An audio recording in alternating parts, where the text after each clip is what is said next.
अस्सलाम वालेकुम। कैसे हैं आप सब लोग? उम्मीद करती हूँ कि ठीक होंगे। बचपन में मिस्टर बीन हम सब सिर्फ एंटरटेनमेंट के लिए देखते थे, मगर आज पता चला वो शो एक सबक था। क्या सबक था उसमें? लाइफ में अकेले ही खुश रहना सीखो। तो वीडियो की तरफ जाने से पहले अगर आप हमारे चैनल पर न्यू हैं तो प्लीज़ हमारे चैनल को सब्सक्राइब कर लीजिए और बेल आइकन को भी ज़रूर दबाइए। ज़िंदगी में खुश रहने के लिए सबसे पहले अपनी ज़िंदगी में तरतीब पैदा करें। खाने और सोने का वक्त तय करें।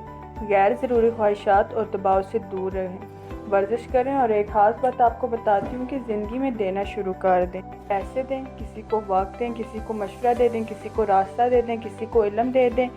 देखें, देने की खसूसियत अल्लाह की है। जब आप देना शुरू कर देते हैं तो आपकी निस्बत रहमान से जुड़ जाती है। फिर आप कभी भी ना परेशान होते और ना ही डिप्रेशन का शिकार होते हैं। आप जितने ज़्यादा देने वाले बनेंगे उतनी ही ज़्यादा आपकी ज़िंदगी में खुशियाँ आनी शुरू हो जाएंगी।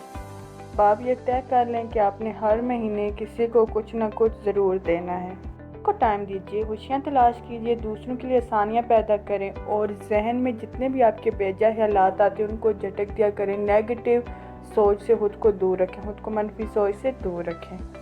लेकिन जी दुनिया में कुछ भी मुफ्त नहीं मिलता। एक सांस लेने के लिए एक सांस छोड़ना पड़ती है। इसीलिए अगर आप अपनी ज़िंदगी में खुशियाँ चाहते हैं तो दूसरों को भी खुश रखना शुरू कर दें। और ये जो पॉइंट्स मैंने आपको बताए हैं, अगर आप इनको अपनी ज़िंदगी में अडॉप्ट कर लेते हैं तो यकीनन खुशियाँ आपका मुकद्दर बनेंगी। दुरूद शरीफ पढ़ते रहा करें, बाकायदगी से अपनी परेशानियों को दूर भगाएँ और हमेशा मुझे अपनी दुआओं में याद रखें। अल्लाह आपको और मेरा हामी नासर हो। अल्लाह हाफ़िज़।